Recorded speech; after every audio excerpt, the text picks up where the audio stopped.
C'était en juin 82. Ah ouais. Johnny vous quitte. Ouais. Il vous quitte pour Nathalie Baye. Voilà.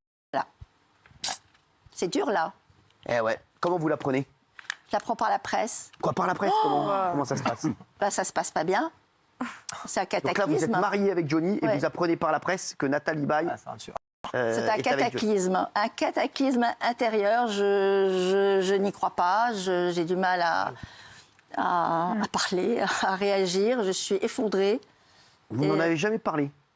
Enfin, de ça, vous n'avez pas parlé par nous. Ah non, voilà. je suis partie sur la pointe des pieds de la même manière que je suis rentrée dans sa vie. Mais vous savez, ce qui me caractérise assez, c'est ma discrétion. Bah, c'est ce qu'on voit, mais c'est vrai parce que c'est Je suis quelqu'un de très discrète et je n'aime pas tout ce qui est, on va dire, tapage médiatique.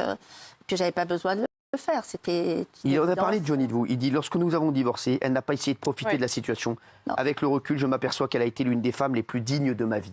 Ça va de vous. C'est très très émouvant et ça me touche énormément. Oui, ça me touche énormément. Ça prouve que cette histoire a vraiment eu de l'importance pour lui. Ça prouve que j'ai été vraiment une femme à ses côtés et ça m'a terriblement émue. Ouais. Vous avez pu refaire votre vie? Oui, bien sûr.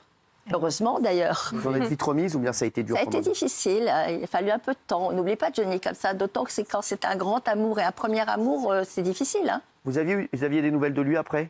Après, j'ai eu des nouvelles de lui. Bah, chacun avait refait sa vie.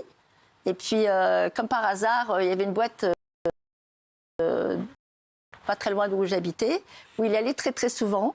Une boîte de nuit, le Sunshine? À Saint-Germain-des-Prés. Sunshine. D'accord. Sunshine. Et là, il apprend que j'habite là, et puis il me téléphone, et il me dit, je peux passer, je veux bien discuter un peu avec toi. Et puis on s'est revus plusieurs fois après, oui, bien sûr. Comment vous avez vécu comment vous avez appris Ça a été horrible. Franchement, ça a été. C'est un pan de ma vie qui s'est un peu écroulé. C'est un pan de ma jeunesse, c'est normal. Hein. On n'oublie pas quelqu'un qu'on a terriblement aimé, c'est difficile. Hein. D'autant que Johnny était quand même quelqu'un comment dit-on, on dit effondré, parce que j'arrivais pas à y croire. Pour moi, Johnny était immortel. Et puis, il restera dans l'histoire. De toute façon, c'est un monument. C'est un monument national, Johnny, on peut pas. Vous avez essayé de joindre la famille pour pouvoir assister aux funérailles?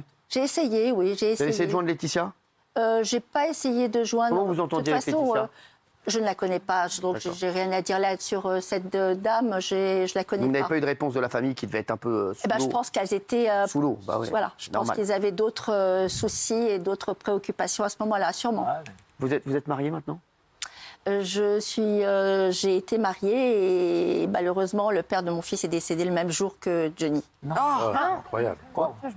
Incroyable. Ouais. C'est incroyable. C'est horrible. Mais c'est des coïncidences qui sont absolument hallucinantes. C'est incroyable. Le 11 décembre, quand Johnny a été enterré à Saint-Barthélemy, le père de mon fils est décédé. C'est fou. Et ça a été double peine pour moi, parce que ce sont deux hommes que j'ai terriblement aimés et qu'on n'oublie pas. Donc c'est triste, mais ouais, ça n'a pas été facile cette année 2017. En tout cas, Babette. Ça a été horrible cette année 2017. Babette, c'est une histoire folle. Vraiment, je ne le savais pas. Et... Non, écoutez, ça fait partie Johnny fait partie des bons moments de ma vie et je ne peux que lui rendre hommage. Merci en tout cas. Et je trouve que vous êtes d'une...